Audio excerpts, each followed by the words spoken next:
Papa Dudut. Isang pagbati po sa inyo at sa milyong tagapakinig ng inyong programang Barangay Love Stories. Tawagin niyo na lamang po ako sa pangalang Isabela. 43 years old na ako sa ngayon at teacher sa isang public school sa Legazpi, Albay. Isa rin sa mga masusugid ninyong taga-subaybay, ang isishare ko po sa inyo ay naranasan ko 25 years ago. Tubong Montalban, Rizal po ako, Papa Dudut. Anak po ako sa pagkabinata ng aking ama.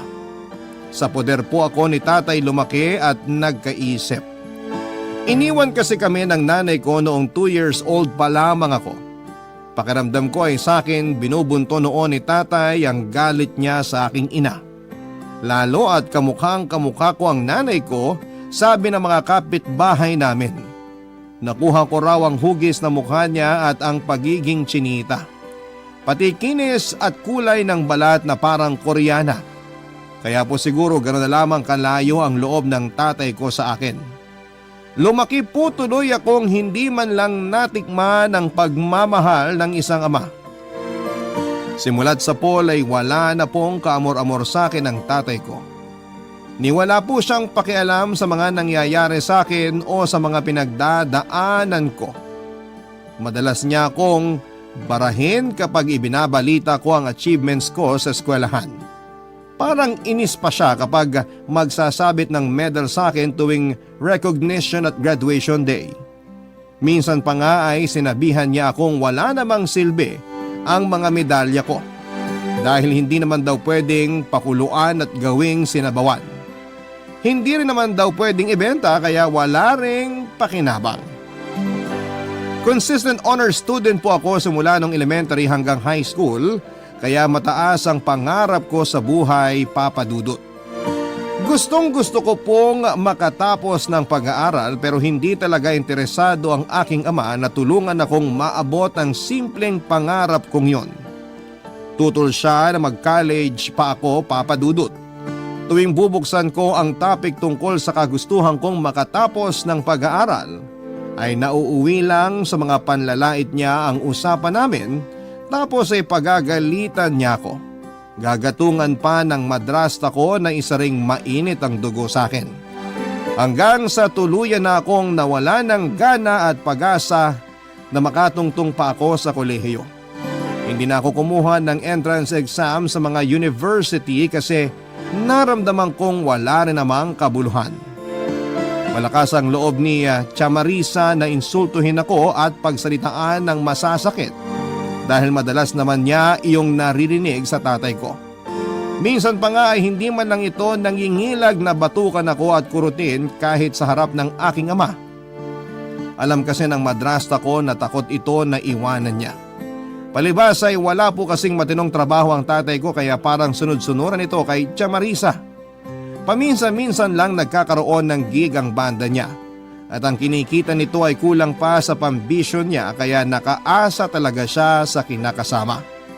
May boyfriend po kasing Hapon ang madrasta ko na dati niyang customer noon sa Japan. Madalas itong magbakasyon sa Pilipinas at ipinapasyal naman ni Tia Marisa kung saan-saang mga hotel, mga club at casino. Kaya habang ang buntot ni tatay ay hinihila ni Tia Marisa ay kailangan niyang magtiis sa pagbubunganga nito. Isang araw sa huling pagkakataon ay sinubukan kong kumbinsihin si tatay na tulungan ako na makapag-college. Hindi ko akalain na darating sa puntong mauubos din pala ang pasensya ko at aabot sa hangganan ang aking pagtitimpi, Papa Dudut.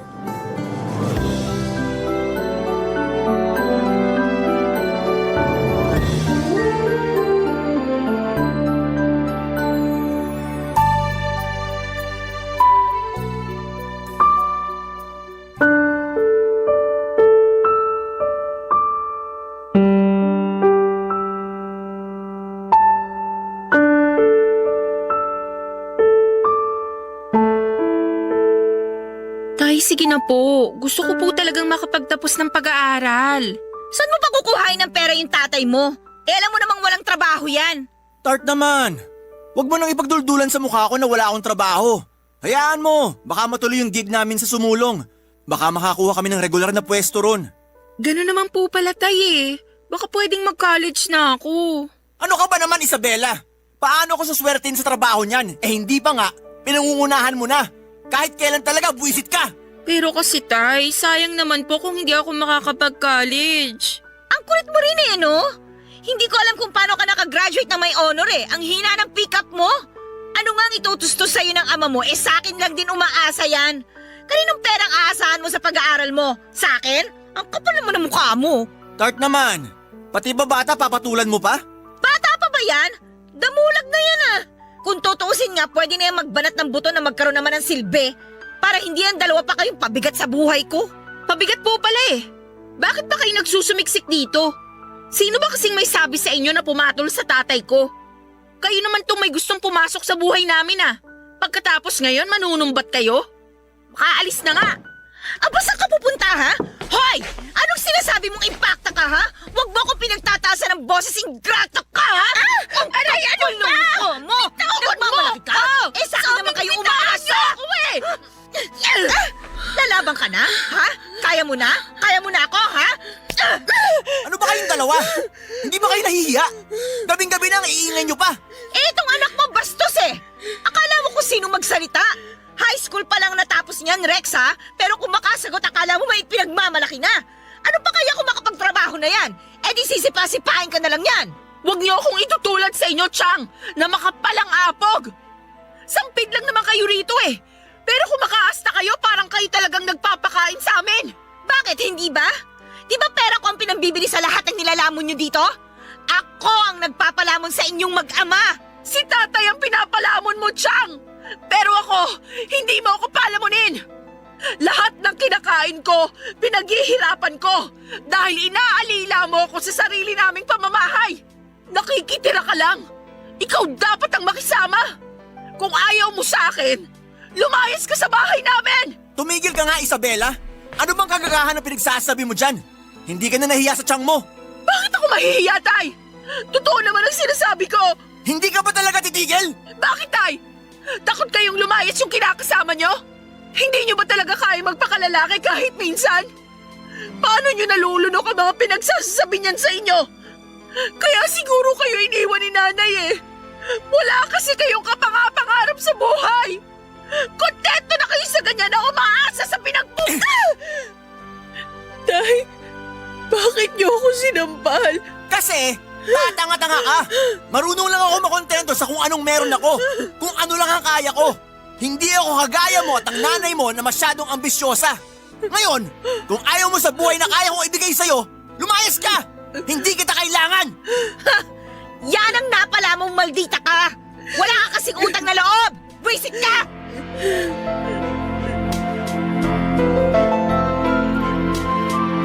Nung makalabas ay nilingon ko pa ng isang beses ang bahay namin bago ako tuluyang umalis. Noong araw na yon, Papa Dudut, bit-bit ang isang bag ng damit.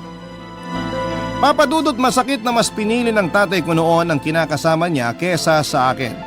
Para kong sinasakal sa sobrang sakit na malamang hindi pala ako mahalaga sa kanya. Na baliwala lang pala ang pagmamahal ko at pagsisikap na patunayang mabuti akong anak. Hindi ko alam, Papa Dudut, kung bakit hindi kaya ni tatay na magpakaama sa akin kahit minsan lang. Ginawa ko naman ang lahat para hindi maging pabigat. Sa totoo lang po ay nasanay na nga akong pagtiisan ang mga pinaglumaang gamit at damit ng iba. Mga gamit na bigay ng mga kapitbahay na naaawa sa akin dahil hindi ako mabilhan ni tatay ng mga bagong damit. Pati mga gamit ko sa eskwela ay puro bigay mula uniform, sapatos hanggang sa notebook.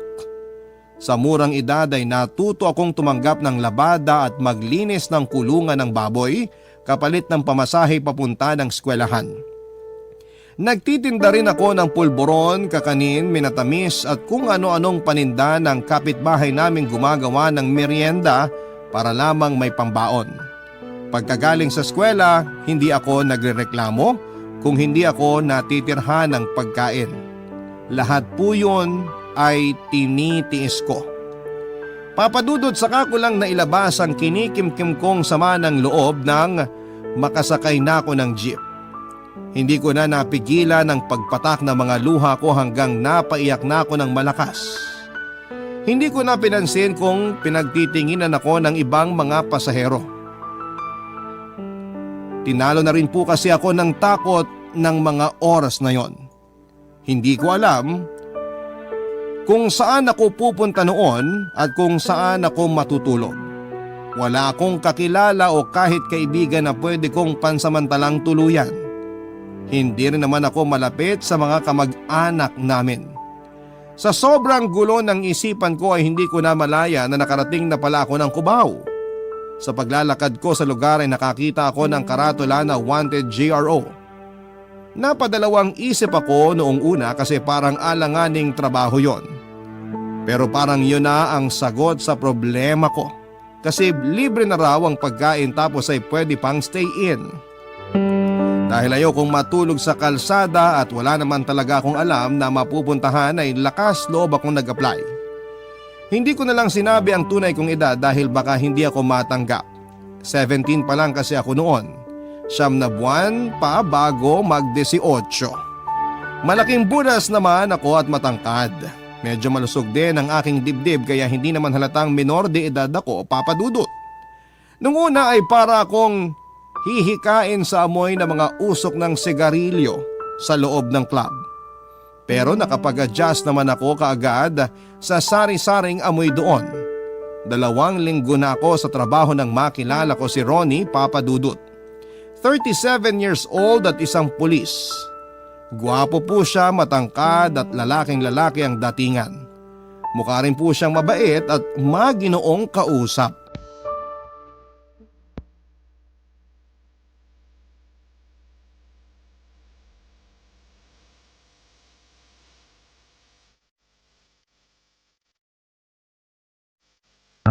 Upo ka. Sige na, huwag ka na mahiya. Upo ka na. Samahan mo na ako rito. Okay po. Anong gusto mo inumin? Beer o tequila? Sir, hindi ako umiinom ng alak. Okay lang ba kung pineapple juice na lang ang sa akin? Huwag mo na akong tawagin, sir. Nakakaasiwa. Ronnie na lang. Saka ayos lang sa akin kung di ka umiinom. Mabuti nga yun para makapag-usap tayo ng matino. Hindi naman ako yung tipong mas gustong nilalasing ang babae. Salamat ha. Yung iba kasing customer nagagalit pag hindi umiinom ng alak yung ka-table nila. Hindi naman ako ganun. May ibang balak lang siguro mga ganong lalaki. Bakit? Naka-experience ka na ba ng ganong customer dito? Hindi pa naman. Pero sabi ng mga ibang babae dito, sa dati nilang pinapasukan na club, ganun daw kaya lumipat sila dito. Depende naman yan sa patakaran ng management.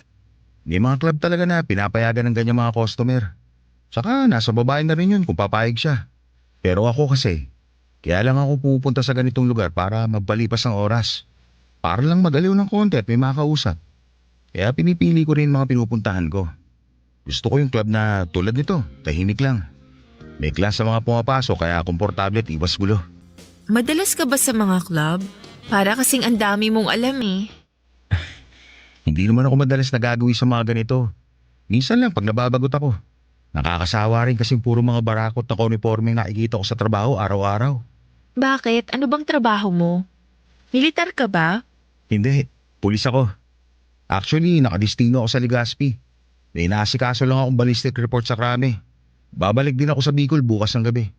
Kailangan ko kasing tumistigo sa isang kaso Hindi ba parang nakakatakot tumistigo? Hindi naman. Wala naman akong kinalaman sa takbo ng kaso. Sasabihin ko lang naman sa korte kung anong nakalagay sa resulta ng ballistic report. Ganun ba? Ayos din pala yung pagiging pulis. Iba naman pag-usapan natin. Nahuumay na ako tuwing pinag-uusapan trabaho ko Ikaw naman ang pag-usapan natin. Sigurado ako, sa ganda mong yan may boyfriend ka na. Ba't ba usong-uso yung linyang yan? Wala pa akong boyfriend. Sakit lang kasi sa ulo yan. Bakit naman sakit sa ulo? Basta.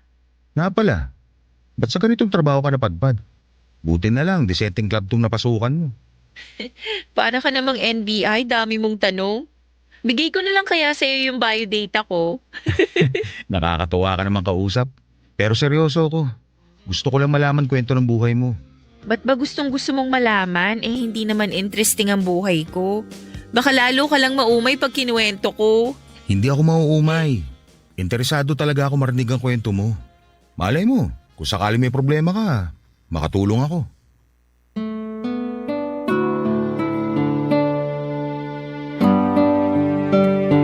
Hindi ko po alam, Papa Dudut, kung bakit parang biglang gumaan ang loob ko noon kay Ronnie.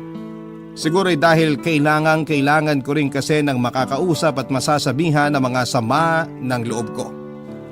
Pakiramdam ko sa sarili ko noon ay nakatagpo ako sa wakas ng kakampi at balikat na maiiyakan. Namalayan ko na lamang na nagkukwento na pala ako ng talambuhay ko sa kanya. Muntik pa nga akong maiyak noon habang naglalabas ng mga hinanakit tungkol sa tatay ko. Nasabi ko sa kanya lahat ng hirap na pinagdadaanan ko mula pagkabata. Pati dahilan kung bakit ako napasok sa club. Kahit nga ang pangarap kong makatapos ng pag-aaral ay nabanggit ko pa. Siguro'y naawa sa akin noon si Ronnie, Papa Dudut. Kaya inalok niya ako ng tulong. Binigyan po niya ako ng calling card. Sinabi niyang tawagan ko siya kung gusto ko raw mag-aral talaga. Tinanggap ko yung inabot niyang calling card pero wala naman akong balak na tawagan talaga siya, Papa Dudut. Barangay Love Stories. Barangay Love Stories. Papa Dudut, nagkita uli kami ni Ronnie pagkalipas ng 2 buwan. Bumalik po siya sa club na pinapasukan ko. Buti na lang at natsyempohan niya pa ako kasi noong dumalaw siya ulit sa club ay sakto namang pinapaalis na ako ng manager namin. Nag-iskandalo kasi ang tatay ko roon at hindi yun nagustuhan ng may-ari ng club. Malas daw sa negosyo ang ganong may gulo sa pamilya. Napahiya kasi si tatay sa mga kabanda niya noong minsang makita ako ng isa sa kanila sa loob ng club kung saan ako nagtatrabaho. Noong makumpirma na nagtatrabaho nga ako doon ay sinabi nito kay tatay at bigla namang nanggulo si tatay sa club kaya nasisanti ako. Buti na lang at binigyan ako ng manager namin ng 3 araw para makahanap ng bagong malilipatang trabaho. Problema po yun para sa akin dahil stay-in ako doon. Makahanap man ako ng bagong trabaho ay wala naman akong matitirhan. Paano na ang pangarap kong maipagpatuloy ang pag-aaral ko kung mababawasan pa ang kaunting perang ipon ko? Hindi ko gustong isuko na lang ng ganon ang pangarap ko. Simple lang naman ang gusto ko sa buhay, Papa Dudut. Ang makatapos ng pag-aaral at magkaroon ng magandang trabaho.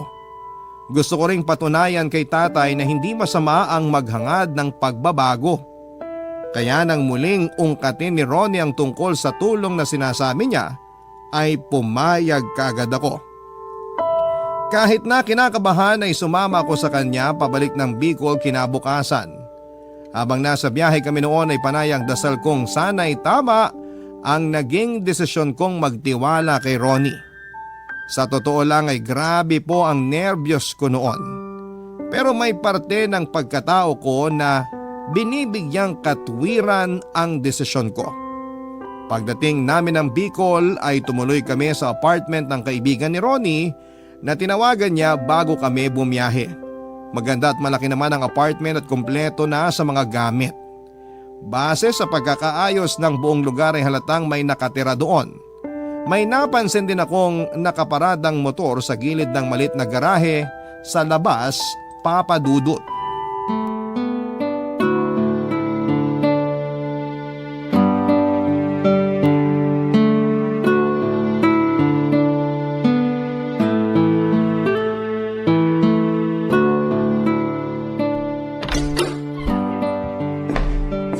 Liga, tuloy ka.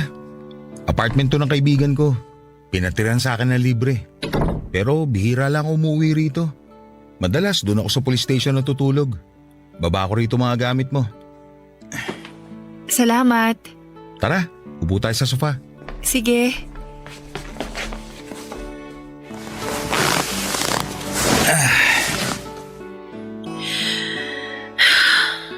Oh, ang lalim nun ah.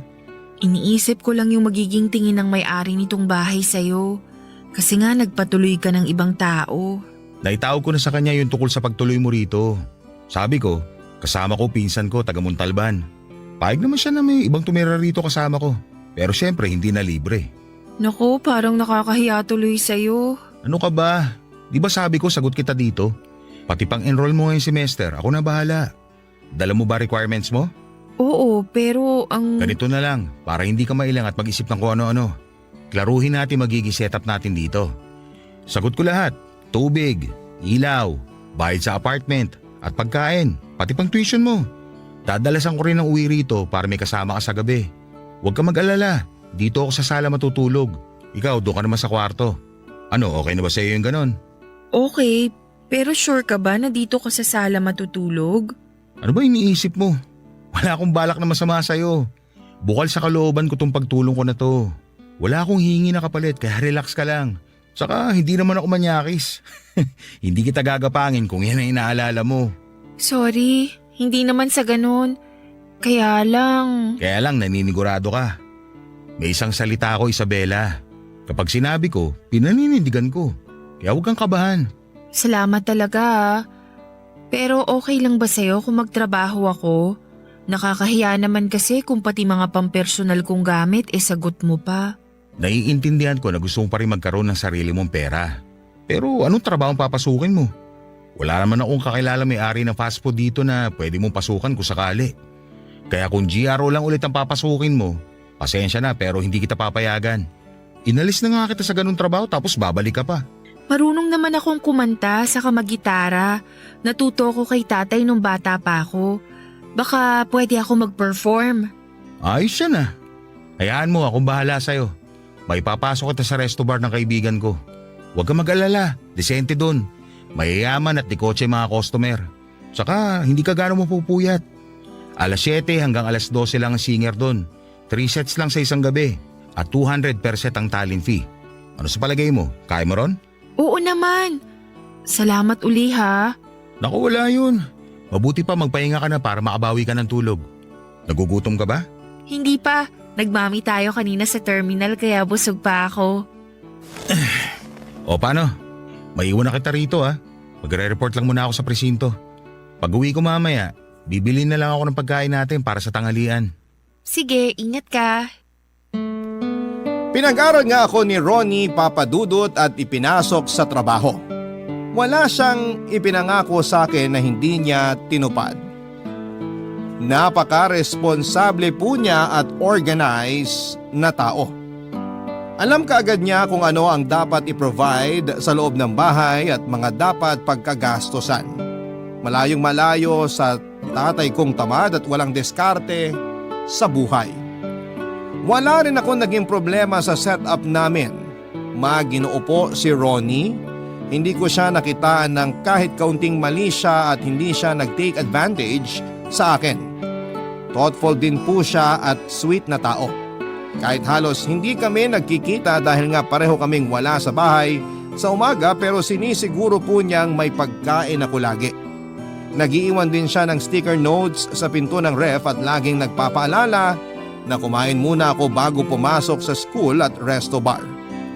6 na buwang halos ganon ang sitwasyon namin. Tulog na siya tuwing dumarating ako galing sa trabaho at tulog naman ako kapag umaalis siya para pumasok. Tinatawagan ko na lamang siya sa tanghali kapag lunch break namin sa school para magpasalamat sa iniiwan niyang pagkain sa umaga at mga pasalubong sa gabi.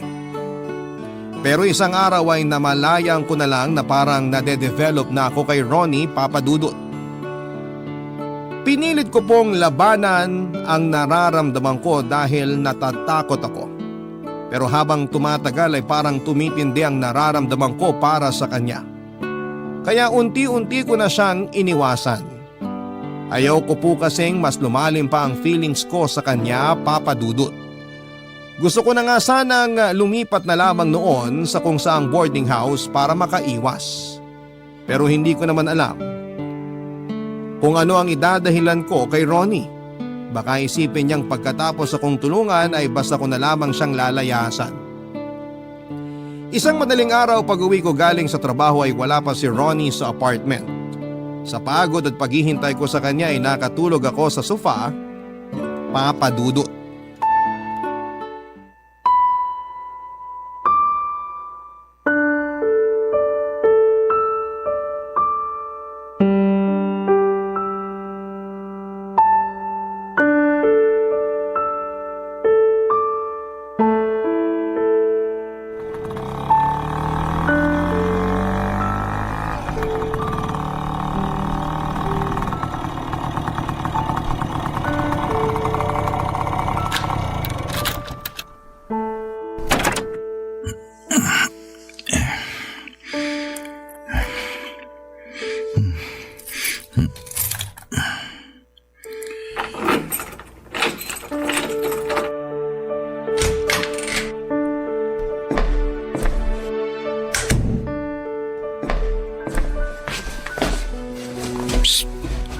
Gising ka. Ba't dito ka natulog sa pwesto ko? Ba't di ka doon sa kwarto mo? Pasensya na. Hinihintay kasi kita. Nag-alala ako sa'yo kasi wala ka pa pagdating ko kanina ng alauna. Parang di ko maalala na kasama sa usapan natin na hintayin mo akong makauwi. Mukhang nakainom ka. May problema ka ba? Ano naman ang pakialam mo kung may problema ako? May magagawa ka ba? Tumayo ka na dyan, bilisan mo. Gusto ko na umupo. Ba't bang sungit mo? Ayan, di umupo ka. Yun, nakaupo rin. Salamat ah. Galit ka ba? Tinatanong lang naman kita kasi concerned ako sa'yo. Ako galit? Langya na yan. Ako pa tatanungin mo kung galit ako? Samantalang ikaw tong umiiwas sa akin?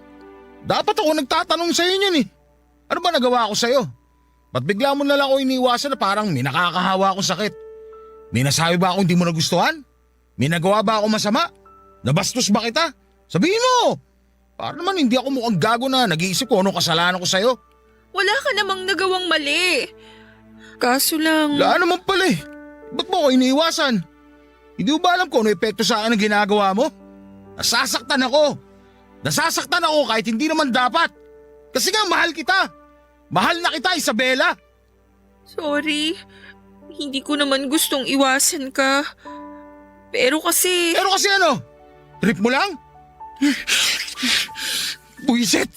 Kasi ayokong lalong mahulog ang loob ko sa'yo. Ano sabi mo? natatakot kasi akong malaman mo na gusto na kita. Teka, ulitin mo yung sinabi mo. Next month ko uulitin. Sa dibo ko. Debo? Ibig mo sabihin 17 ka pala ngayon? Lintik, ba't di mo lang sinabi? Ha? Hindi mo naman tinanong eh. Saka ba't ba nagagalit ka na naman? Wala. Kalimutan mo na lang mga nasabi ko kanina. Tama ka. Bata ka pa kaya mag-focus ka na lang sa pag-aaral mo. O yan, matulog ka na uli dyan sa sofa. Sandali, Ronnie. Saan ka pupunta? Sa lugar kung saan walang minor de edad na tulad mo.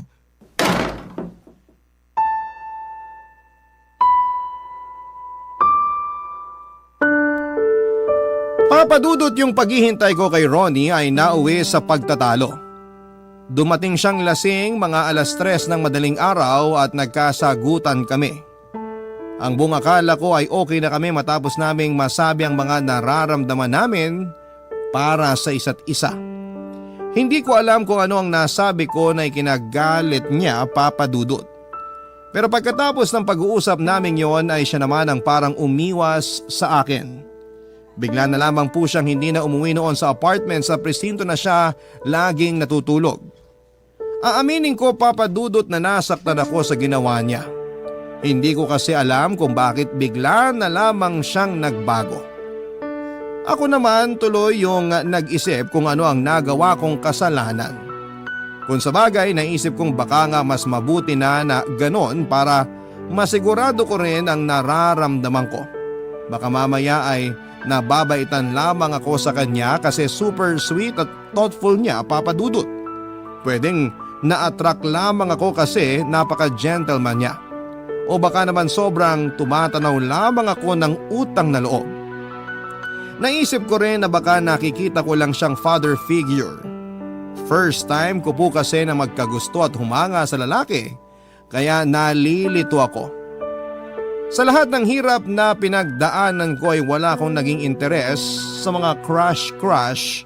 Noong mga panahong yon, nakafocus lang talaga ang isipan ko noon na makapagtapos ng pag-aaral. Kung paano ako kikita para may pambaon sa eskwela, kaya wala akong panahon na magkagusto sa lalaki. Tsaka bago ko nakilala si Ronnie, may punto na ang tingin ko sa mga lalaki ay puro katulad lamang ng malupit kong tatay, Papa Dudut. Barangay Love Stories. Barangay Love Stories. Papa Dudut, mga 2 linggo na noon mula noong simulan akong iwasan ni Ronnie. Nakakalungkot kasi nag-18 ako nang hindi niya alam. Siya sana ang gusto kong kasama noong debut ko at unang beses ko sana yon na magse-celebrate, pero nag-birthday pa rin akong mag-isa. Kung sa bagay ay sanay na akong lumilipas ang espesyal na araw na baliwala lang. Pero isang gabi noon ay may isang customer na nagpupumilit na ihatid ako pagkatapos ng set ko sa resto bar. Siyempre tumanggi po ako. Ayoko po kasing may makaalam kung saan ako umuwi. Nakakahiya naman kasi kung may lalaking dadalaw-dalaw sa akin sa apartment. Parang kabastusan yon sa part ni Ronnie dahil siya ang nagbabayad ng renta. Nakikitira lang naman ako roon. Pero nakakainis dahil napakakulit talaga ng customer na yon. Talagang pinipilit akong sumakay sa kotse niya kahit na binabara ko na siya ng matindi. Katatanggi sa alok niyang paghatid, Papa Dudut, ay buti na lang biglang dumating si Ronnie. Nagmamadali akong sumakay sa motor niya at iniwan namin yung makulit na customer at bumiyahe kami pauwi, Papa Dudut.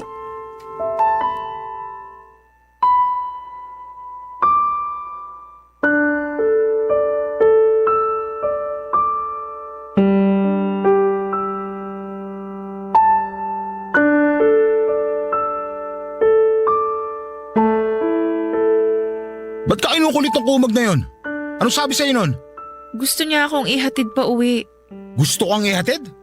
Baka gusto niyang ihatid siya ng bala ko sa huling tungan niya.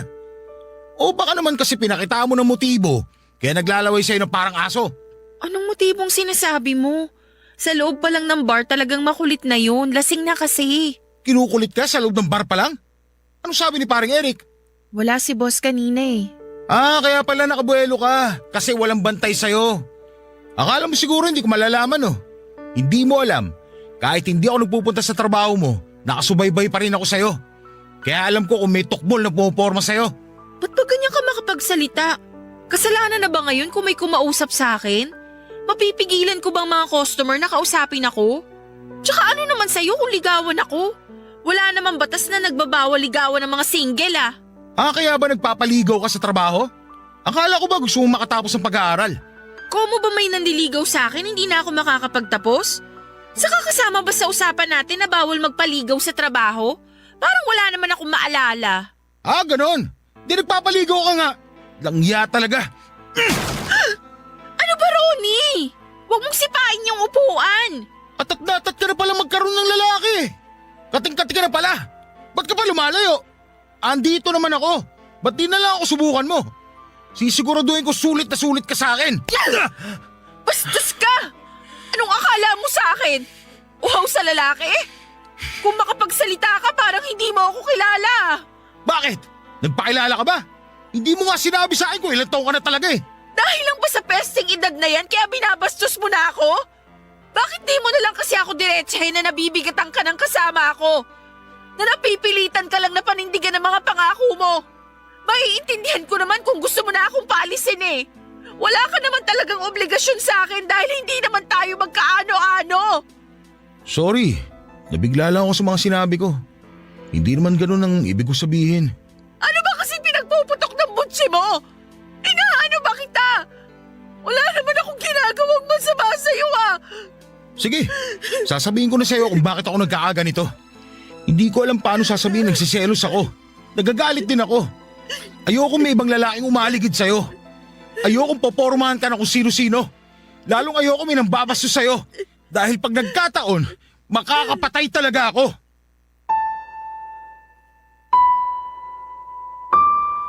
Papa Dudut, hindi ko alam kung ano ang meron sa mga salitang yon ni Ronnie pero damang-dama ko ang sobrang pagmamahal sa mga sinabi niya.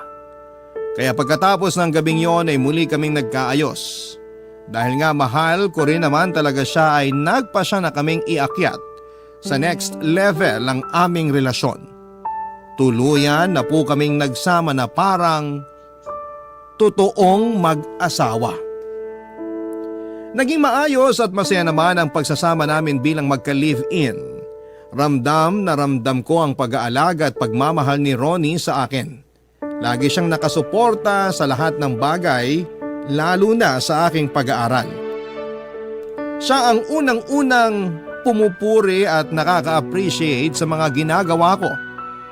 Siya ang naging support system ko sa pagsisikap kong abutin ang mga pangarap ko. Kitang-kita ko sa kanya na proud siya sa bawat achievement ko, Papa Dudut. Yun ang mga bagay na hindi ko naranasan sa poder ng sarili kong ama. Sa unang pagkakataon, Papa Dudut, ay naranasan ko kung paano pahalagahan, alagaan, at mahalin. Pakiramdam ko po noon ay hindi na ako mag-isa sa laban sa buhay. Ronnie's love brings out the best in me, Papa Dudut.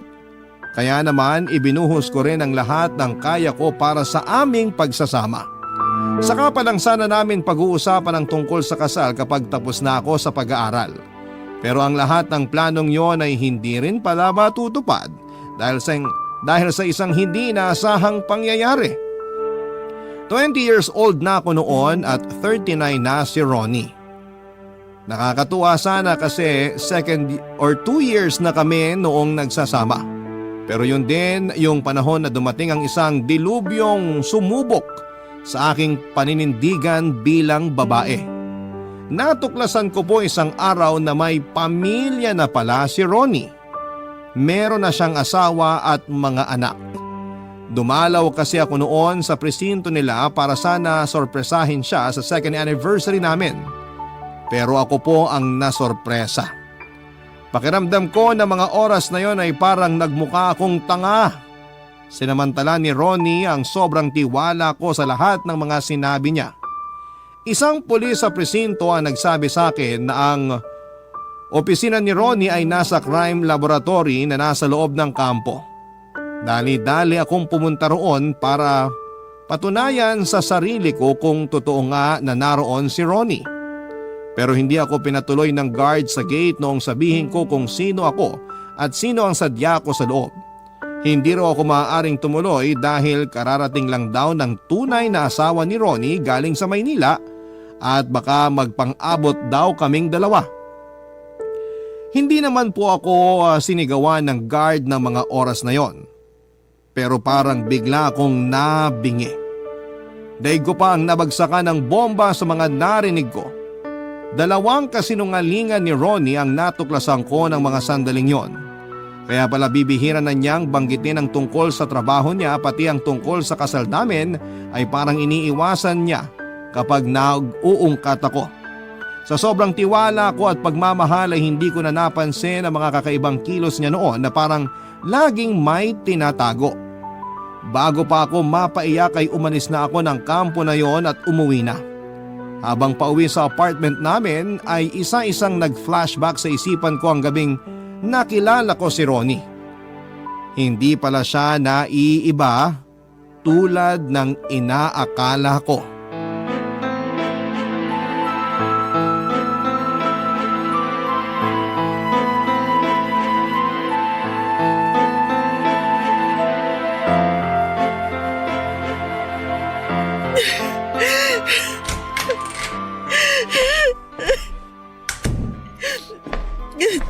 Han, ano yan? Bakit ka umiinom? May problema ka ba? Hindi ka naman umiinom ha. Huwag mo ako matawag-tawag na Han, demonyo ka!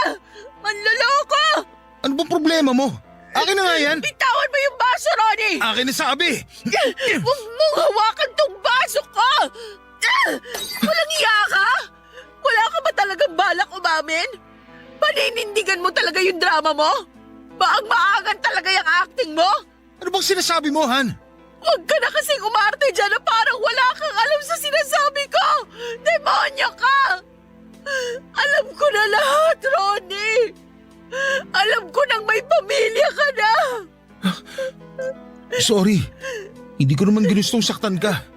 Hindi ko akalain na aabot tayo sa ganito. Sa ganito? Na ano? Na malalaman ko rin pala na niloloko mo ako? Alam mo, ang sakit lang. Kasi nagtiwala agad ako sa kabaitang pinakita mo.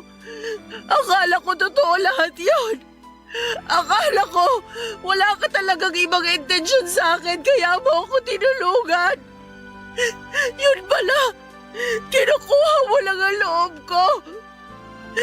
Tulad ka rin pala ng iba, mapagsamantala!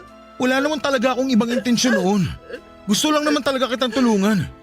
Hindi ko naman akalain na mahuhulog ang loob ko sa'yo. Hindi ko naman pinlano to. Plinano mo! Kasi kung hindi, sana sinabi mo kaagad!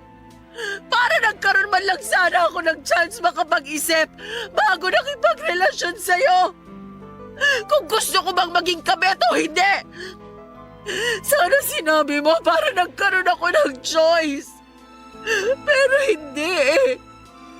Umpisa pa lang, sinadya mo nang magsinungaling. Isabela, sasabihin ko naman talaga eh. Naunahan lang ako ng takot. Mahal na mahal kasi kita. Hindi ko na kayang mawala ka. Pwede ba yun? Paano yung asawa mo? Hindi mo siya mahal? Palagay mo maniniwala ako sa'yo? Nire-respeto ko siya dahil nanay siya ng mga anak ko. Yun na lang ang nararamdaman ko para sa kanya. Please naman, unawain mo ko. Ngayon lang ako nagmahal ng ganito katindi. Hindi ko pa ito naramdaman sa kahit sinong babae, kahit sa asawa ko. Isipin ko pa lang na mawawala ka sa akin para hindi ko na matatanggap. Huwag mo nang bilugin ang ulo ko, Ronnie! Palagay mo natutuwa ako sa sinabi mong ako lang ang minahal mo? Anong kasiguraduhan ko na hindi mo rin gagawin sa akin tong ginawa mo sa asawa mo? Kapag nakakita ka ng higit sa akin, anong assurance ko na hindi mo rin ako lolokohin? Ngayon pa nga lang, hindi mo na kayang maging tapat sa akin eh. Kaya please din, tapusin na lang natin to. Ayusin ko na mga gamit ko. Bella, please naman. Huwag mong gawin sa akin to. Mag-usap Bitiwan tayo. mo ako! Teka lang, sandali. Bitiwan mo ako! Uy! Ano ba bang gusto mo pag-usapan natin? Malinaw na sa akin lahat. Hindi mo na kailangan ipaliwanag ang sarili mo. Kaya kung totoong mahal mo ko, hayaan mo na akong umalis. Huwag mo akong ilubog ng husto sa kasalanan. Dahil kahit kailan, hindi ko pinangarap maging kabit. Wala nang nagawa si Ronnie nung umalis ako, Papa Dudut. Pakiramdam ko na mga oras na yon ay hindi ako makahinga sa sama ng loob. Parang gustong sumabog ng dibdib ko sa sobrang sakit. Mas grabe sa sakit na nararamdaman ko noong lumayas ako sa amin. Umiiyak akong daig pang namatayan habang sakay ng tricycle papunta sa boarding house ng kaklase ko. Pagkatapos ng hiwalayan namin ni Ronnie ay saka ko lang naisip na masyado pala akong naging desperadang makaranas ng pagmamahal. Deep inside pala ay isa rin yon sa mga pinapangarap ko. Yun din kasi ang kulang sa buhay ko. Hindi ko naranasang mahalin simula pagkabata kaya nahulog ang loob ko kay Ronnie dahil pinunan niya ang lahat ng kulang sa akin. Dumating siya sa buhay ko na parang knight in shining armor. Pero hindi tulad ng mga fairy tale ay hindi pala lahat ng love story ay may happily ever after na ending. Gaya na lamang ng sa aming dalawa. Kalaunan ay natanggap din niya ang pakikipaghiwalay ko. Nabalitaan ko na nagpalit na siya ng destino. Naiwan naman ako sa Bicol at tinapos ang 3 pang natitirang semester ko sa college. Nag-working student ako at tinuloy ko ang pagtugtog sa resto bar ng kaibigan ni Ronnie. Hindi naman naging kaso sa may-ari ang paghihiwalay namin ng kaibigan niya.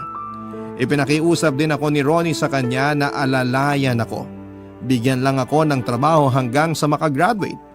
Nakatulong ang trabaho kong yon para matustusan ko ang pag-aaral ko hanggang sa makapagtapos ako. Nang makapasa ako sa board exam at matanggap na teacher sa isang public school sa Legazpi, ay umuwi ako sa bahay namin sa Montalban para kumustahin si tatay. Pero napaiyak ako nang abutan ko siya na nasa nakakaawang kalagayan at nag-iisa. May sakit na ito sa atay at iniwan na siya ni Tia Marisa. Isang linggo ko rin siyang inalagaan sa ospital bago namatay si tatay, ay nakahingi pa siya ng tawad sa akin sa lahat ng pagkukulang niya. Lumipas ka ang maraming taon, Papa Dudut. Sa ngayon ay masaya na akong naninirahan dito sa Daraga Albay. Malapit lang po ito sa eskwelahang pinagtuturuan ko. Nakatakda akong ikasal sa aking boyfriend na hindi ko na lamang papangalanan. May mga tao na dumarating sa buhay natin ang hindi inaasahan. At kapag nagsisimulang bumuti sa atin ang kapalaran, tanggapin natin ito ng mainam at maluwag sa ating puso. Ikaw kabarangay, minsan ka na bang nagkamali at nagsisi? Dear Papa Dudut, ang second chance binibigay lamang sa mga taong deserving. Yan ang paniniwala ko noon kasi pakiramdam ko ay hindi ako karapat-dapat sa ikalawang pagkakataon na yon. Lalo na pagdating sa pag-ibig.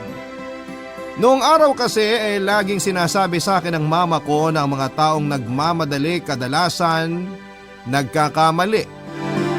Hindi ko po yun isinapuso kaya nga naranasan kong mabigo. At ang mga pinagdaanan kong yon ang gusto kong ibahagi ngayong araw sa programa ninyong Barangay Love Stories. Sana po ay kapulutan po ito ng aral at inspirasyon ng mga kabarangay natin, Papa Dudut. Tawagin niyo na lamang po ako sa pangalang Nerissa. 35 years old at meron po akong small business online. Bali gumagawa po ako ng personalized styro lettering and backdrop na ginagamit sa mga birthday party, binyag at ano pamang mga okasyon, Papa Dudut. Nakatira po ako at ang kamag-anak ko sa bahay ng mama ko dito sa Pasig. Pero sa susunod na buwan ay nakatakda na kaming lumipat sa Pampanga. Magkahalong excitement at kaba po ang nararamdaman ko pero mas nanaig po yung pananabik. Dahil alam ko sa sarili ko na deserve namin ng anak ko ang sinasabi kong second chance na ito. Pero bago ko po i-reveal kung ano yon, ay gusto ko po munang ikwento na minsan sa buhay ko ay naging pasaway ako. Nagkaroon po ako ng mga maling desisyon na malaki ang naging epekto sa kapalaran ko. Isa na nga po doon ay noong unang beses akong na-in-love. Nasa first year college pa lamang ako nang maging kami ni Amber. Kaklase ko siya sa kurso kong Mass Communication at minsang nasabayan sa pila sa registrar noong enrollment. Guwapo po si Amber, moreno, matangkad at miyembro ng varsity team sa campus namin. Pero meron siyang kabuntot na alias at reputasyon. At yon ay ang pagiging babaero niya.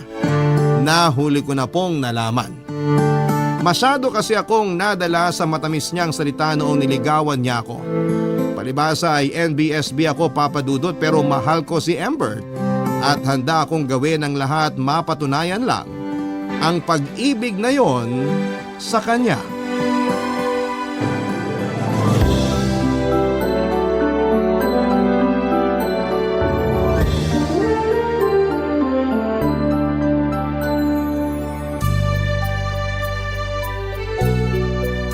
O ayan, upo ka muna dyan sa kama, babe. Embert, ano bang ginagawa natin dito sa kwarto mo? Akala ko ba doon lang tayo sa sala niyo? Diba umalis si na mama mo? Pinagbabantay ka nila ng bahay? Kaya nga umuwi na tayo rito at hindi na tumambay pa sa school. Saka ikaw na may sabi. Wala si na mama, kaya nga sinama kita rito. Ano ba kasing gagawin natin dito sa kwarto mo? Ano bang gusto mong gawin natin, babe? Ha? Wala akong gusto. Ako meron. Kinis talaga ng balat mo, babe. Mamahalin sigurong lotion ang ginagamit mo. Babe, ano bang ginagawa mo? Bakit mo ko hinahawakan sa braso? Ayaw mo ba? Babe, wala namang tao. Tayo lang, kaya pagbigyan mo na ako. Embert! Arte mo naman. Ikaw nga tong hinaalikan, ayaw mo pa? Ano ba kasing gusto mong mangyari? Tinatanong pa ba yun? Siyempre gusto kong gawin na natin yung yung alam mo na, mag-boyfriend-girlfriend naman tayo. Walang masama dun. Anong walang masama? Di ba pang mag-asawa lang yun? Old-fashioned mo naman, babe. Uso na yun. Ginagawa na yun kahit hindi pa mag-asawa. Kaya huwag ka na mag-inarte dyan. Alam kong gusto mo rin ako masolo. Pero, natatakot ako. Natatakot saan? Dun sa hindi ko alam kung anong gagawin. Yun lang pala eh. Huwag ka na mag-alala kasi ako nang bahala. Tuturuan kita. Mag-e-enjoy ka, promise. Magugustuhan mo tapos baka hanap-hanapin mo pa nga eh. Paano kung mabuntis mo ko? Hindi ka mabubuntis kasi gagamit tayo ng proteksyon. Saka alam ko naman gagawin kaya relax ka lang dyan. Kailangan ba talaga natin gawin to? Hindi pa kasi ako handa, babe. Di ba mahal mo ko? Ha? Oo, mahal na mahal kita. Bakit mo ba tinatanong yan? Yun naman pala. Ano pa bang problema mo? Sige ka, pag hindi mo ako pinagbigyan, iiwanan kita. Babe naman, wag. Nag-overthink lang ako. Huwag ka na kasi mag-overthink. Dami mo pa kasing sinasabi dyan na kesyo natatakot ka, hindi ka pa handa o ano. Kung mahal mo ako, ibibigay mo sa akin sarili mo, babe. Diba? Sinabi ko sa'yo na relax ka lang. Ako nang bahala. Hindi mo kailangang matakot kasi kasama mo naman ako. Mahal kita, alam mo yan. At hindi ko hahayaang may mangyaring masama sa'yo. Ayos ba yun? Hindi ka ba naniniwala sa akin? Naniniwala ako sa'yo. Yun naman pala eh. May tiwala ka rin ba sa akin, babe? Meron. Ayos naman pala lahat. Kumalma ka lang kasi. May enjoy mo rin yung gagawin natin. Basta gagawin mo lang. Huwag mong pigilan sarili mo. Kasi wala naman makakarinig sa'yo rito. Dahil tayo lang tao sa bahay. Pero, nahihiya ako eh. Kanino? Sa akin? Oo. Bakit ka naman mahihiya sa akin? Boyfriend mo ako. Oo nga, pero... Ayan ka na naman. Nag-overthink ka na naman. Halika na nga rito sa tabi ko. Bakit ba kasi ang layo-layo mo? Dali, lumapit ka sa akin. Babe. Ayan, lapit ka sa akin. Ganyan nga. Huwag ka na mag-alala. Enjoyin mo na lang.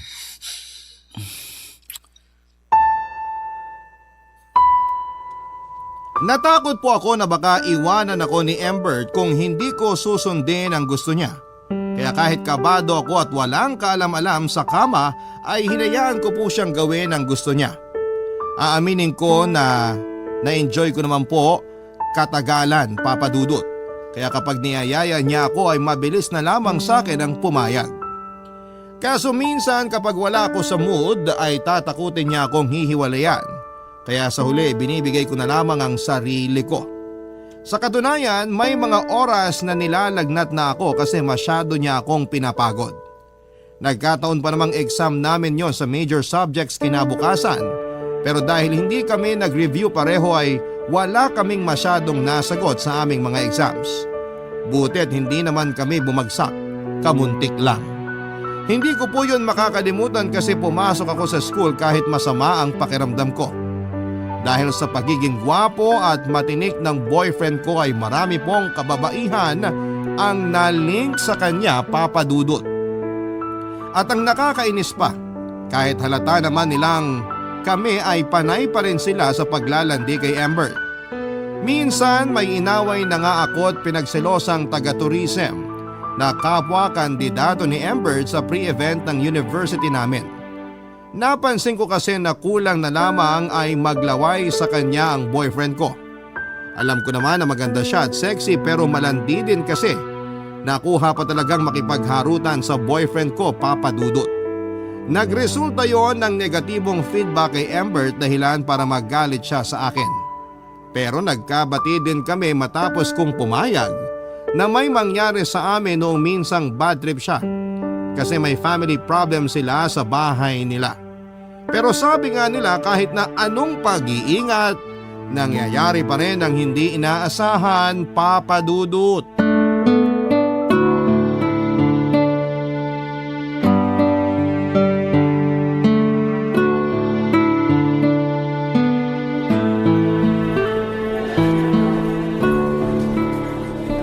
Aalis na ako.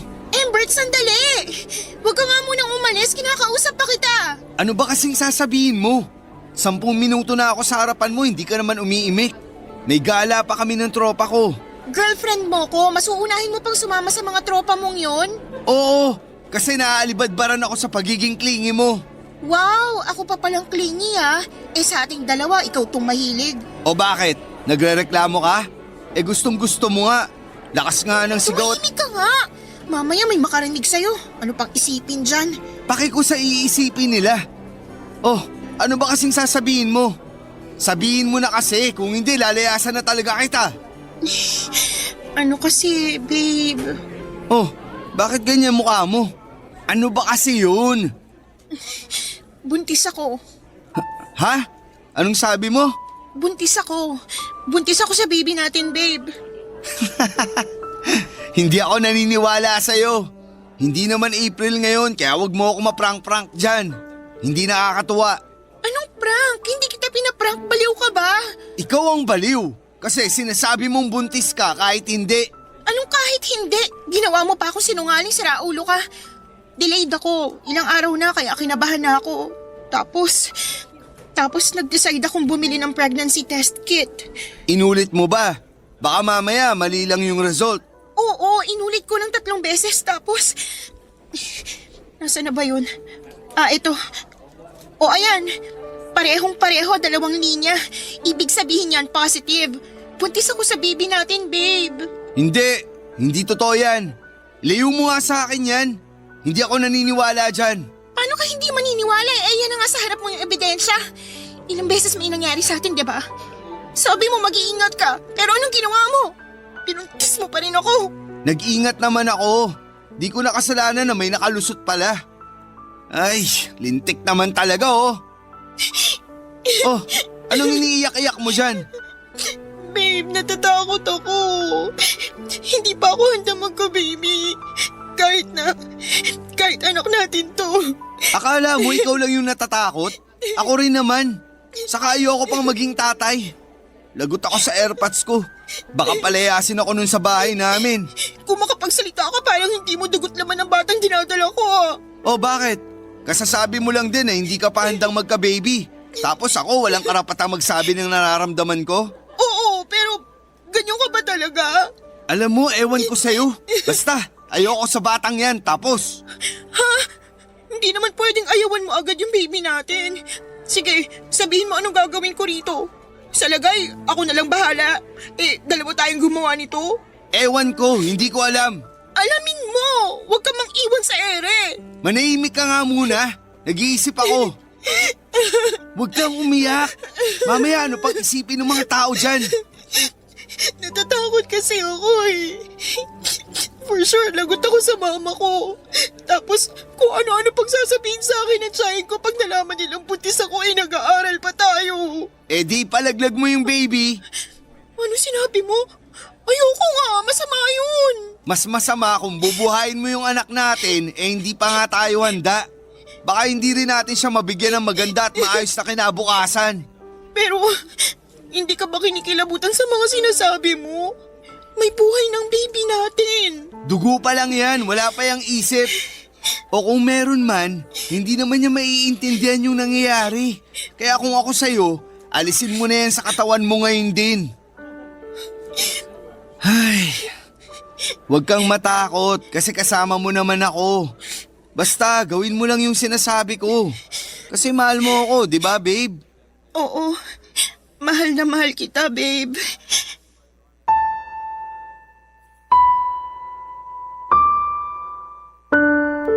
Papadudot, stress na stress po ako nang hindi kilalanin at tanggapin ni Embert ang magiging anak namin. Bukod doon ay takot din ako sa mama ko na OFW ng mga panahong yon. Ayoko siyang madismaya sa akin at ang masahol pa ay itakwil niya ako kasi hindi ko sinunod ang bilin niyang mag-focus sa pag-aaral ko. Yun kasi ang rason kung bakit siya nagpapakahirap sa ibang bansa para magtrabaho, Papa Dudut. Wala na kasi kaming tatay ng babae siya, kaya si mama na lang ang magulang namin. Meron po akong isang kapatid na lalaki at nakatira kami sa tiyahin namin na walang asawa. Pero may isang anak na babae na kaedad ko rin that time. Pero hindi kami magkasundo. May pagka-intermedita ka rin kasi ang tita ko at kulang na lamang ay isumbat sa amin ng kapatid ko yung pagtira namin sa bahay nila. Kaya naman hindi kami close. Kaya nga malaki ang pinagbago ng buhay ko nang makilala ko si Embert kasi naranasan kong magkaroon ng pamilya at mga kaibigan. Pero dahil sa mga masasakit niyang sinabi ay nasaktan po ako ng husto. Kaya lang mas natakot po ako nang sabihin niya sa akin na iiwan niya ako. Kaya naman sinunod ko ang gusto niya. Oo, Papa Dudut. Pinalaglag ko ang baby namin at nagpatuloy sa pag-aaral namin. Pero noong nasa 3rd year na kami ay muli niya akong nabuntis. Hindi na po ako pumayag na ipalaglag ang magiging anak namin kasi kinain ako ng matinding konsensya. Nalaman na rin po ng pamilya namin ang nangyari kaya pinilit nila kaming tumira sa isang bubong at magsama bilang pamilya. Kinailangan ko pong magsakripisyo at huminto sa pag-aaral kasi masela ng pagbubuntis ko, Papa Dudut. Noong mga anak ako ay nawala na ako ng ganang bumalik sa eskwelahan. Hindi na rin naman nakatapos si Embert kasi mas pinili na lamang niyang mamasukan sa call center para may panggastos kami at pangkain sa araw-araw. Pero ang hirap, Papa Dudut. Kasi naranasan kong magka-postpartum habang nag-aalaga ng baby namin. Tapos si Embert ay nandoon sa mga katrabaho niya at madalas na nakikipag-inuman at walwalan. Barangay Love Stories. Barangay Love Stories. Nag-live-in po kami ni Embert at nagrenta ng apartment, Papa Dudut. Pareho pong hindi mayaman ang pamilya namin pero laking pasalamat ko na lamang kasi inalalayan nila kami para makapagsimula. Tulad ng inaasahan ko ay disappointed sa akin si Mama pero mas maraming nasabi na masakit na salita ang tiyahin ko. Nagkasagutan pa nga kami kasi akala mo ay kung sino siya samantalang hindi naman niya ako iniluwal. Ayoko na rin pong tumira sa bahay niya kaya naman porsigido talaga akong makabukod kami ni Embert. Kasi baka malaglag ang baby sa tiyan ko dahil sa stress, Papa Dudut. Pero hindi po naging madali ang lahat. Lalo na noong nagbuntis ako at dumoble ang hirap ng mga anak na ako. Wala kasing umaalalay sa akin o gumagabay man lamang, Papa Dudut. Nag-uusap naman kami ni Mama sa call pero dahil busy rin siya sa trabaho niya ay minsanan lang po yun. Tapos ay pumapasok pa si Embert kaya madalas akong walang kasama sa inuupahan namin. Kahit na pagod at puyat ako ay kailangan kong kumilos kasi may anak na ako. Bukod doon ay pinagsisilbihan ko rin po si Embert. Inaasikaso ang pagkain namin, nilalabhan ang mga damit namin at naglilinis ng bahay. Ayaw po ni Embert ng marumi at madalas niya akong pinapagalitan kapag may hugasin sa lababo o alikabok sa paligid. Minsan pakiramdam ko, hindi niya ako live-in partner o nanay ng anak niya. Kasi kung pagsalitaan at tratuhin niya ako ay parang kasambahay. Pero hindi naman niya ako pinapasahod. Doon na po ako nagkaroon ng depresyon pero nilabanan ko yon ng mag-isa, Papa Dudut. Hindi kasi nakikinig si Embert pag nagsasabi ako tapos madalas pa siyang busy sa trabaho niya. Inuuna niya ring samahan ang mga kaibigan niya pag nagyayaya ng gimmick o inuman kasi raw ay kailangan yon para tumagal siya sa trabaho niya. Nagdaan ang mga taon, nalagpasan ko ng mag-isang depresyon at masasabi kong umusad naman ako.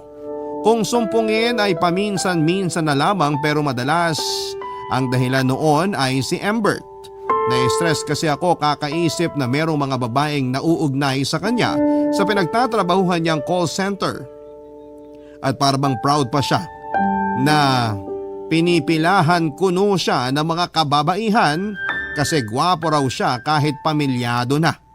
Dahil doon ay tumindi ang insecurity ko sa katawan at lumala ang pagiging selosa at mapaghinala ko, Papa Dudut. Madalas ko siyang inaaway, bagay na hindi niya kinakatuwa ng mga panahong yon, Papa Dudut.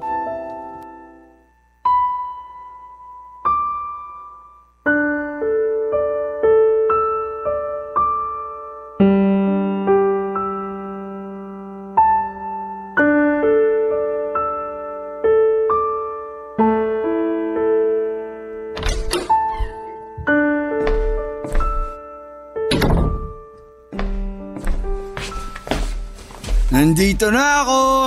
Buti naman naisipan mo pang umuwing damukol ka. Teka, lasing ka ba? Hindi ah!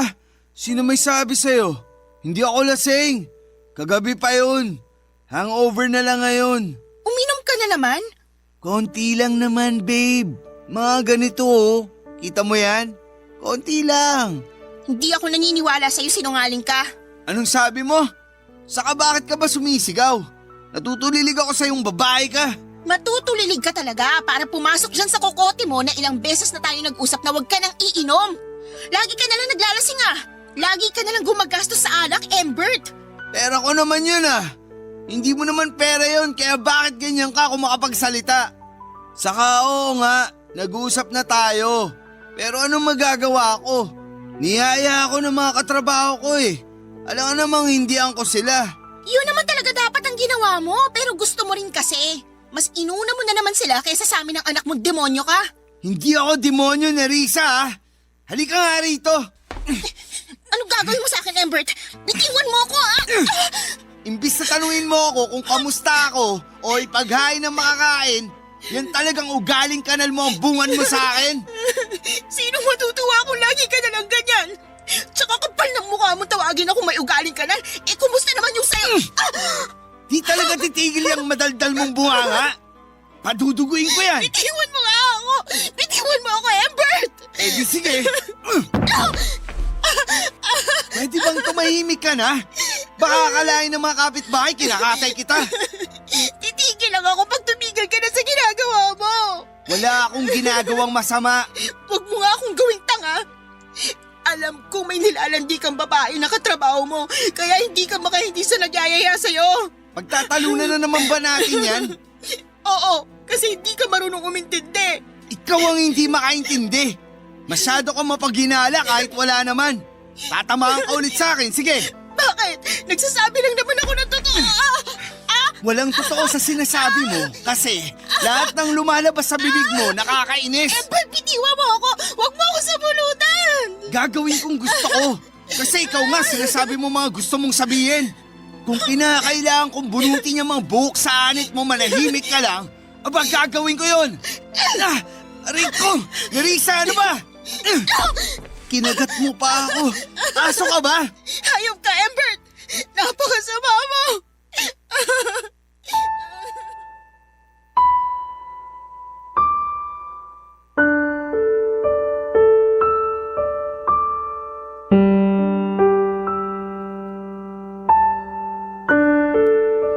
Papa Dudut, yun po ang unang beses na nasaktan ako ni Embert.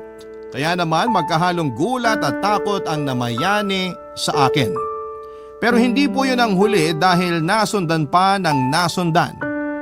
Hindi na lamang suntok o sampal ang natatamo ko sa kanya, may kasama na ring tadyak at untog sa pader. Sinikmuraan na rin niya ako dahilan para sumuka ako.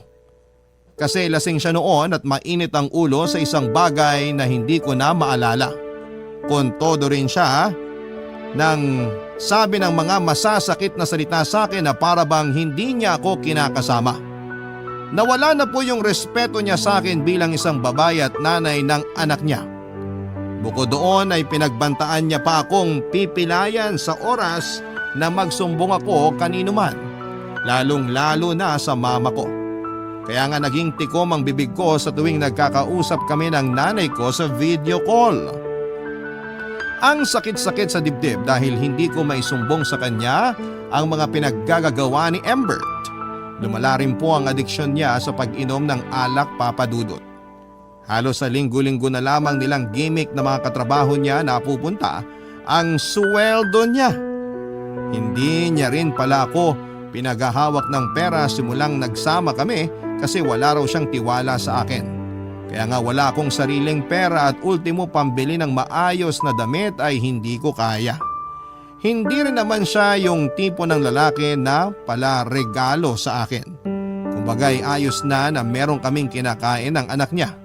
Doon ako nagsimulang mag-business ng styro lettering na unang tinuro sa akin ng kapitbahay namin. Pero dahil wala pa akong sariling gamit, ay kinatulong na lamang muna niya ako at binibigyan na lamang ng komisyon. Kaya ang laki din ang tampo ko kay Ember dahil hindi man lang niya ako maregaluhan kahit lipstick noong birthday ko. Ni binate ay wala. Tapos sinasaktan niya pa ako. Ilang buwan ko pong tiniis ang pagmamaltrato niya bago ako nagising sa katotohanang mapapatay niya ako at posible niya ring saktan ang anak namin kung patuloy pa akong makikisama sa kanya, Papa Dudut.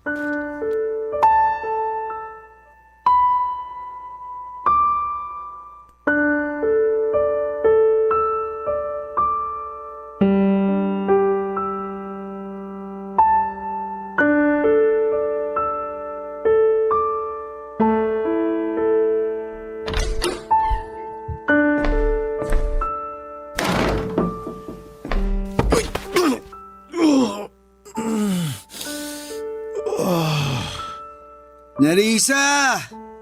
Narisa! Nasaan ka bang babae ka?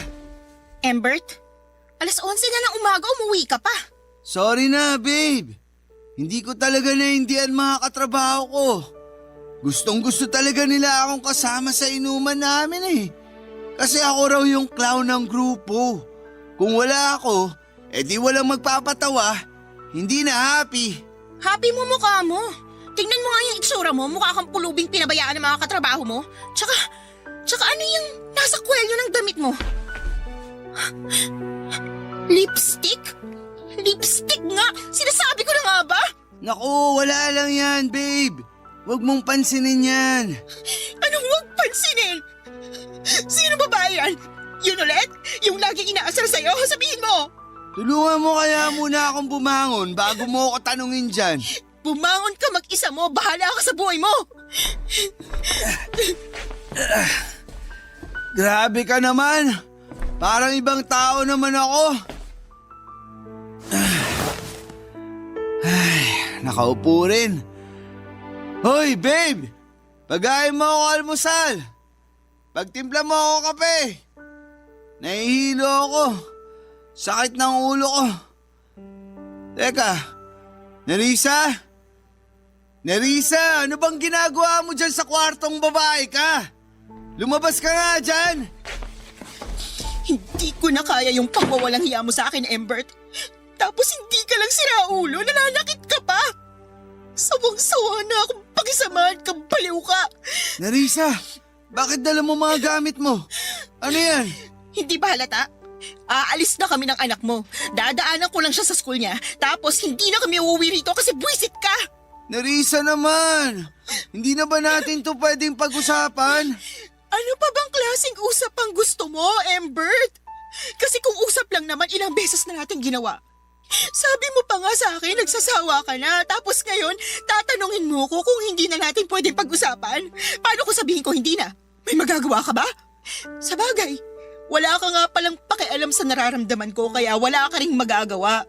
Ikaw nga yung rason kung bakit kulang na lang mabaliw ako dahil sa mga pinaggagawa mo, hayop ka.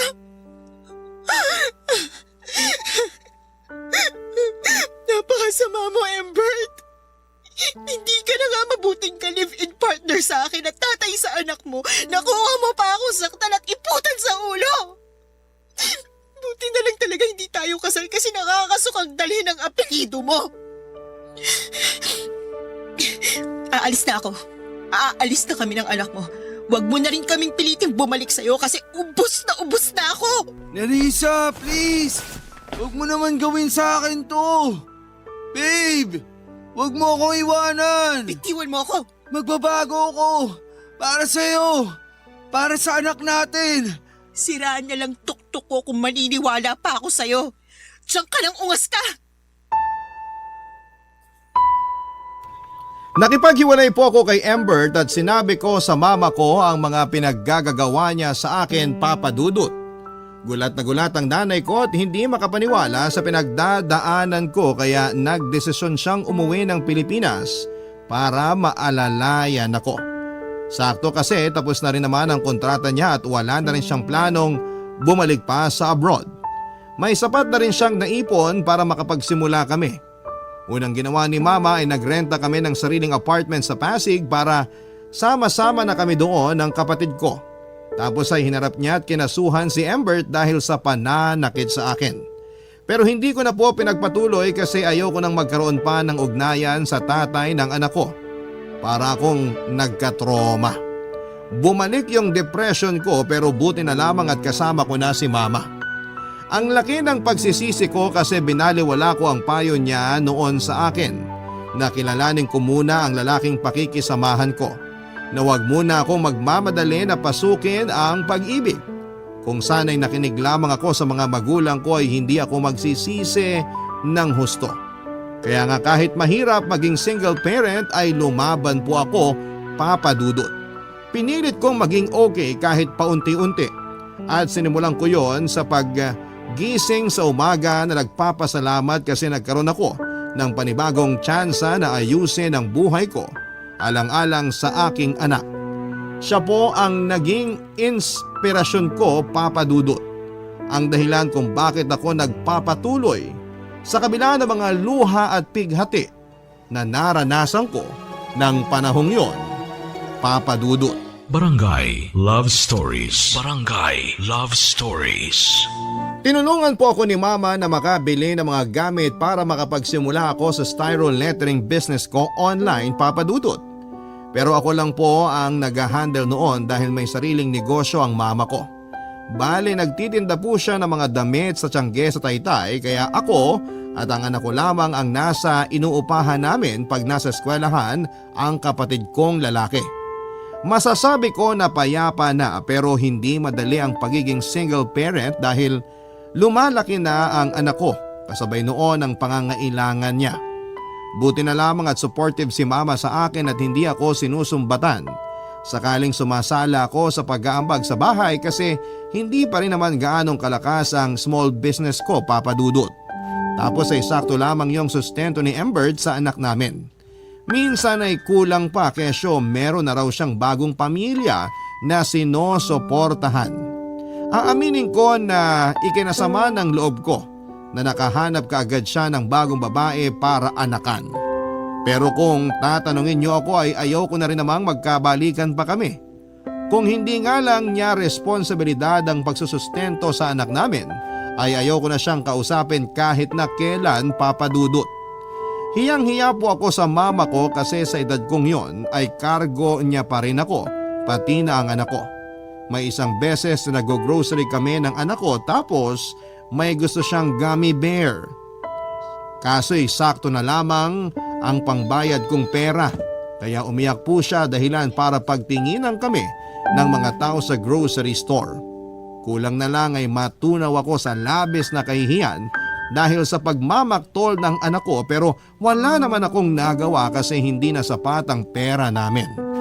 Doon na po may isang mabuting estrangherong lalaki na kasunod namin sa pila ang nagsabi sa kahera na siya na raw ang bibili ng gummy bear para sa anak ko. Siyempre tinanggihan ko po yon, Papa Dudut, dahil hindi ako sanay na nanghihingi. Pero mabait po ang naturang lalaki at kita ko yon sa ekspresyon ng kanyang mukha. Kaya naman sa huli hinayaan ko na po siyang bayaran ng gummy bear na gusto ng anak ko. Nagpasalamat po ako sa kanya bago kami umalis pero hindi po yon ang una't huling pagkikita namin dahil minsan ulit namin siyang nakasabay sa naturang grocery store. At dahil mahaba ang pila at may kabagalan ng usad nito ay nagkaroon kami ng tsansa na makapagkwentuhan. Doon ko po nalaman ang pangalan niya. Si Pablo na bagong salta sa barangay namin. Matapos malipat ng destino sa trabaho mula sa Pampanga, Papa Dudut.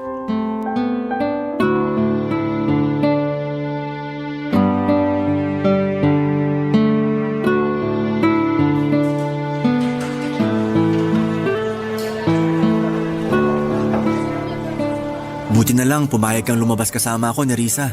Bakit naman hindi? Wala namang masama. Wala namang magagalit kasi pareho tayong single. Tama, walang masama at walang magagalit. Pero masaya lang talaga ako kasi busy ka pero napagbigyan mo yung pagyaya ko sa'yo. Oo nga eh. Ilang beses mo na nga ba ako niyaya? Sa sobrang dami, hindi ko na mabilang. Naaawa ka na lang ba sa akin kaya pumayag ka ng sumama?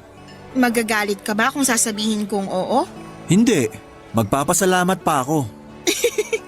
Alam mo, palabiro ka rin, no? Sakto lang. Ayoko lang masyadong seryosohin ang buhay. Seryoso na nga ako pagdating sa karir ko tapos pati ba naman sa ibang bagay? Aray, parang tinamaan naman ako. Masyado kasi akong seryoso ngayon sa buhay ko, Pablo. Alam mo na, may anak akong binubuhay. Kung okay lang itanong, nasaan ang tatay ng anak mo? Ayun, sumakabilang bahay na. Ng babae? Hiwalay na naman kami nung nagkaroon siya ng bagong kinakasama. Ako yung nakipaghiwalay. Ako yung umalis sa poder niya kasi hindi ko na siya kayang pakisamahan. Nananakit siya, Pablo eh. Tapos, nang bababae rin kahit kami pa. Kaya nga, hindi na ako nagulat nung nakahanap siya agad ng iba pagkatapos namin siyang layasan ng anak niya. Hindi pala madali ang pinagdaanan mo. Naiintindihan ko na kung bakit seryoso ka sa buhay. Kailangan kasi may anak na ako eh. Yung sustento naman sa kanya ng tatay niya, sakto lang. Minsan nga kulang pa. Eh, lumalaki na ang anak namin kaya sabi ko sa sarili ko, igagapang ko pag-aaral niya. Ayoko siyang matulad sa akin na hindi nakapagtapos ng pag-aaral dahil maagang nabuntis. At mas pinili ko makisama sa tatay niya. Meron ka na bang pinagsisihan sa buhay mo? Meron din naman. Lahat naman siguro tayo meron. Ako kasi malaki yung regret ko dahil hindi ako nakinig nun sa mama ko.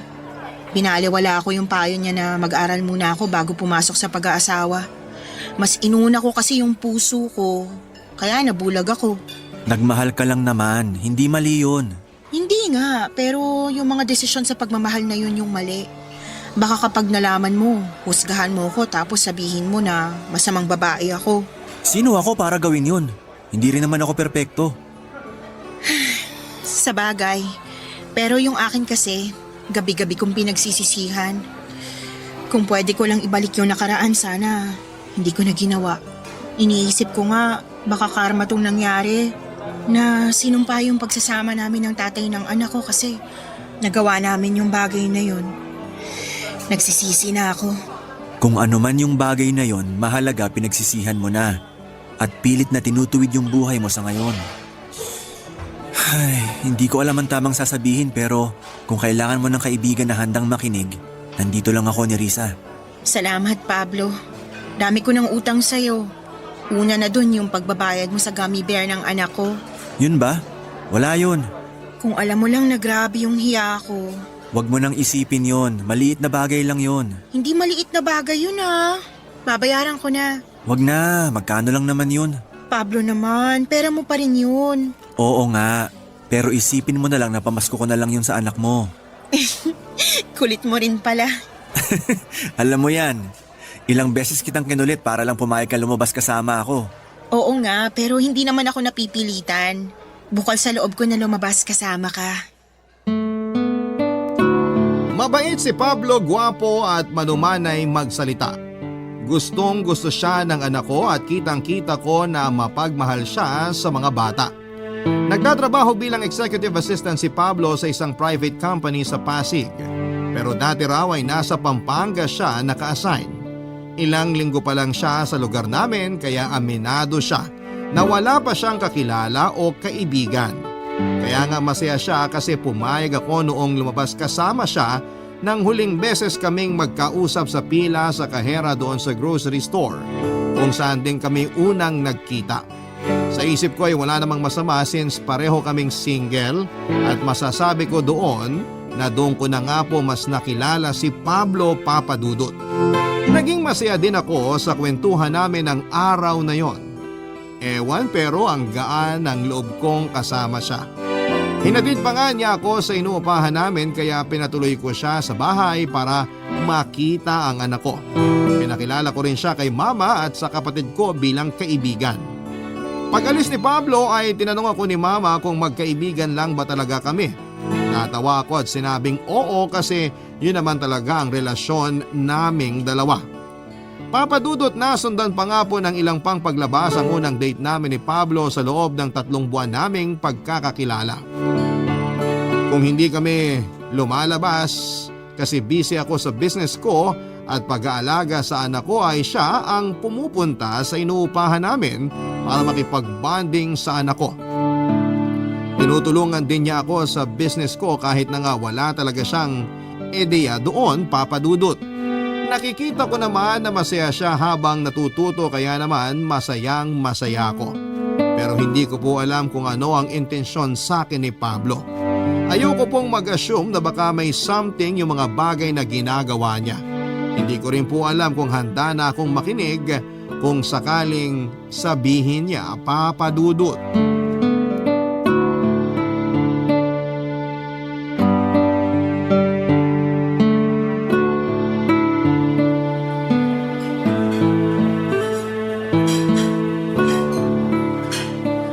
Mukhang mamahaling dito, Pablo ah. Anong meron? Oo, kasi espesyal ang gabi na to, Nerissa. Ha? Sabihin mo na kasi anong okasyon. Birthday mo ba? Kasi kung oo, sorry. Wala man lang akong regalo. Hindi ko birthday. Ano ba kasing selebrasyon? Gusto ko lang i-celebrate yung pagkakaibigan natin. Sa ganito ka mamahaling restaurant, wala akong pambayad dito, Pablo. Ako na bahala rito. Treat ko. Kaya gagawin mo lang, mag-relax at i-enjoy ang food. Sige, pero hindi ako naniniwala na pagkakaibigan lang natin yung gusto mong i-celebrate. Kasi ayos lang naman sa akin kahit doon lang tayo sa may tusok-tusok. Kaya sabihin mo na yung totoong dahilan kung bakit dinala mo ako sa napakagandang lugar na to, Pablo. Wala talaga ako maitatago sa'yo. Kaya nga, naghihintay ako. Ang totoo, Nerissa, may sasabihin talaga ako sa'yo. Okay, nakikinig ako. Paano ba to? Aaminin ko na matagal kong pinag-isipan kung sasabihin ko ba sa'yo to o hindi. Kasi natatakot ako sa magiging reaksyon mo sakaling malaman mo. Pero hindi ko na kasi kayang sarilinin pa. Naiintindihan ko, Pablo. Huwag kang matakot kasi ako lang naman to. Okay. Ang totoo, gusto kita, Nerissa. Gusto kita ng higit pa sa isang kaibigan. At plano ko sanang ligawan ka. Pablo, kasi alam mo namang kagagaling ko lang sa hiwalayan, diba? At ang focus ko ay yung buhay namin ng anak ko. Alam ko. Kaya willing ako maghintay hanggang sa maging ready ka na. Hindi ko alam kung kailan ako magiging handang umibig ulit. Yung totoo, espesyal ka rin sa akin. Pero hindi ako sigurado kung ako yung babae na karapat-dapat mong mahalin. Bakit naman? Dahil sa mga bagay na pinagsisihan mo? Kasama na yun, oo. Tsaka natatakot ako. Paano kung hindi pala para sa akin yung pagkakaroon ng katuwang sa buhay? Minsan na akong nagkamali nung umibig ako. Hindi mali ang umibig. Maling lalaki lang ang minahal mo. Tsaka naniniwala ako na deserve mong mahalin kasi mabuting tao ka. Mapagmahal na nanay sa anak mo. Oo, may nagawa ka ng mga bagay na pinagsisihan mo katulad ng kinuwento mo sa akin, pero lahat ng yon nasa nakaraan na. Alam mo kasi marami kang pinarealize sa akin, Pablo. Kaya nga nagpapasalamat akong nakilala kita eh. Sana mahintay mo ko hanggang sa maging handa na ulit akong magmahal. Oo naman. Mahalaga ka sa akin. Pati na yung nararamdaman mo. Mahalaga rin sa akin ang anak mo at yung kapakanan niya. Kaya nga handa kitang hintayin na muling buksan yung puso mo na magmahal ulit. Nerissa, sana pagkatiwalaan mo ko na hindi kita sasaktan. Tulad ng ginawa sa'yo ng dati mong kinakasama. Handa ko yung patunayan sa'yo. May tiwala ako sa'yo, Pablo. At naniniwala ako na mas mamahalin mo sakaling dumating yung panahon na pwede na maging tayo. Alam ko po na may espesyal ng bahagi si Pablo sa puso ko nang aminin niyang gusto niya ako, Papa Dudut. Pero alam ko rin sa sarili ko na hindi ko pa kayang makipag-commit ulit dahil kagagaling ko pa lamang sa pakikipaghiwalay. Pero ayoko namang habang buhay na mamalagi sa nakaraan at patuloy na sisihin ang aking sarili sa mga maling desisyon na nagawa ko. Tama si Pablo. Hindi mali ang umibig. Maling tao lang yung minahal ko. Kaya nga pagkaraan ng ilang buwan ay masinsinang pag-iisip at pananalangin, pagsangguni sa mama ko at sa aking anak ay pinayagan ko na pong manligaw sa akin si Pablo. At hindi nga nagtagal ay sinagot ko na nga siya at opisyal nang naging kami. Papadudot walang pagsidla ng kaligayahan sa puso ko kasi binigyan ako ng second chance na magmahal at mahalin. At ngayon na ikakasal na kami ni Pablo ay hindi na ako makapaghintay na gugulin ang habang buhay kasama siya. Maraming salamat po sakaling mapili po ninyong i-area ang istorya ng buhay ko at sana'y kinapulutan po ito ng aral at inspirasyon ng mga kabarangay natin na tulad kong avid listener ng Barangay Love Stories.